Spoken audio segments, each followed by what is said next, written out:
guys, this is Thespa with Resin Belle. Today I'm going to be working on making a mold, and I thought I would show you the process. I have these large buckets of Mold Star 15 Slow. It is a two-part silicone, and you mix the two parts together, they cure themselves inside your mold. And first thing you need to do with the Mold Star 15 Slow is mix it before you mix the two parts together. You have to mix the individual parts. So what I'm going to be doing is using these little paddles. You can get these on Amazon, just a short little paddle here, and it'll mix it up. I only use this when I'm using my big buckets because it is a work in your arms. You can do it by hand, but it is not the easiest thing in the whole world. So when you get these big buckets, you got to slit them on every single one of these, because this lid is not the easiest to get off.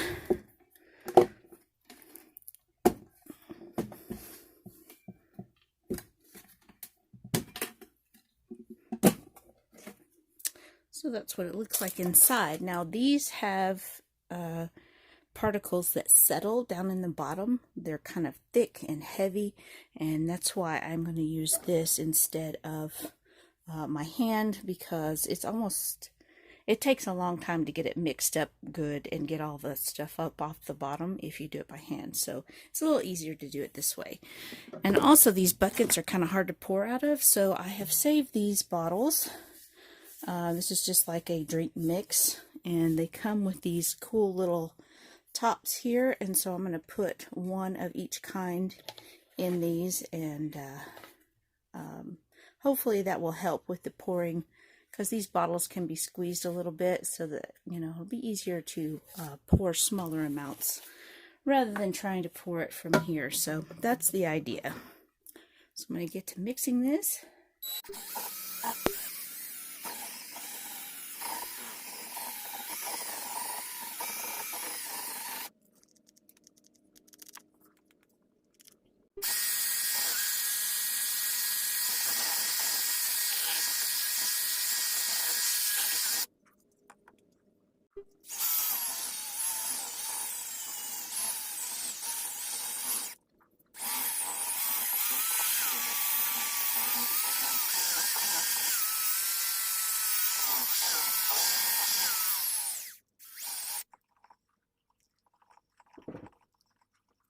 Alright, so I've got my mold material poured into these Finest Call drink mixer bottles, and these are going to work great.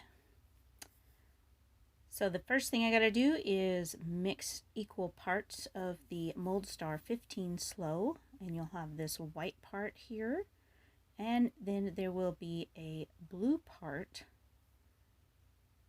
And once you mix those two together, you get kind of a lighter blue-green color.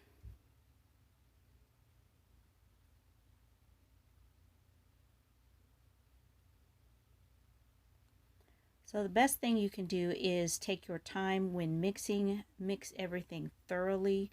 If you use a clear cup, you can see on the sides there's a little bit of white on the edge, there's a little bit of blue, and you'll definitely need to make sure you scrape, scrape, scrape. Scrape and stir, scrape and stir. That's going to be the best bet. If you don't do that, your mold will fail. So after I've got it mixed in, I have changed the color, but that is not something I will cover in this video. But it is still the same parts from before. This is a silicone makeup spatula, I guess. I bought it at the Dollar Tree, and it had rounded edges, and so I just took a pair of scissors and cut across the top so it's got a nice flat surface. So I use this to gently and carefully spread the silicone into the engraved sections of my blank. If you just let it pour in, sometimes there can be bubbles in those little indentions there, and it's better to go ahead and just pour a little bit. If you have something that is engraving rich, like this has a lot of engraved lines and a lot of engraved details, I just find it works better to use a little spatula to just kind of carefully and slowly spread it into those lines. Now if you go through here and you spread it really quickly and just push that silicone across the top, you're basically going to be sealing in air bubbles into your engraving lines. So you just got to go slow. If you're pushing the silicone slowly into those lines, you're not going to get any bubbles and it's going to work out really well. So just make sure you go at the lines from each direction, back and forth, basically, to make sure you have the silicone fully embedded into the engraved lines. So make sure you go back and forth over the lines to make sure you've got silicone pushed into each side of the line.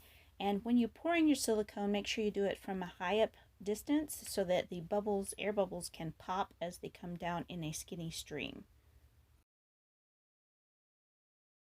I'm just going to speed this up a little bit because you can see the process. Just take your time on that. Mold Star 15 Slow cures fairly slowly, so you do have some work time to stir and to spread, but you don't want to take too long. And Mold Star 15 Slow will cure within about 4 hours, and you have about 15 to 20 minutes of work time. So here I've got it poured full and flush with the top of the mold or the blank, and now I'm just going to make sure that my surface is level. If you don't have a level surface, your mold itself will become unlevel. So if somebody puts their mold on a level surface, they will still get an unlevel pour because your mold is not level. So you must level your surface before your mold cures. Okay guys, it's the next day. I poured this yesterday evening, and yeah, so it's the next day and we're ready to take this mold out of the blank. This is what it looks like. I don't see any bubbles. It's the easiest thing to look to see if you've got any bubbles or anything on the bottom side. You can look and see. Usually you can see them. I don't see any at all, so we're going to unmold this thing. Usually I'll get into a corner with my little awl tool and just lift the edge carefully.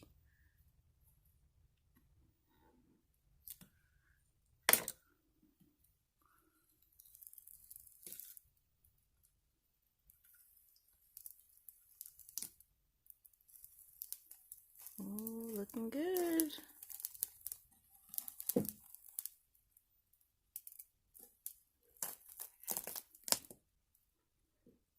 Excellent. All right. So, don't see much cleanup. There's just a tiny little bit here on this edge. Very, very little. And then just a little bit around that right there. So, looking good. It's very shiny. It's going to make a great little wall hanger. I'm liking that. Very good. So I guess the next thing I need to do is trim this up. So I'm just going to take a little cuticle trimmer and trim up these kind of slightly rougher edges here. There's not much to trim.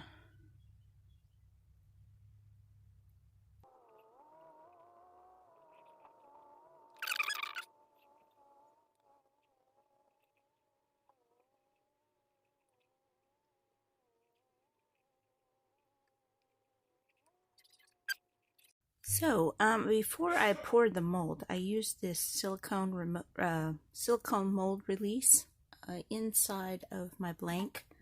And for a small one like this, it's not super necessary. But like if you have a deeper one, a bigger one, you probably want to use this so you can pull the mold from the blank easier. But I usually just use it on all of mine, just a quick spray, and so that it has a little bit in there. And it also leaves just a little bit inside the mold so that when you go to pour your resin and demold and all that, it just comes right out. And it is silicone and it's like food safe, so there is no harm in using that. So you can get this at Amazon. I will have it in my resin links. I have a link with some different resin products that I use, so anytime you're looking for something that I used, it's usually in those resin links, just so that you can find it easier and see if you can find something that you want to use. Okay, so the last thing I do when creating a mold is I make sure I write down how much silicone it takes to fill the blank and how much resin it would take to fill the mold. And how I do that is you just take your mold and lay it on a flat surface.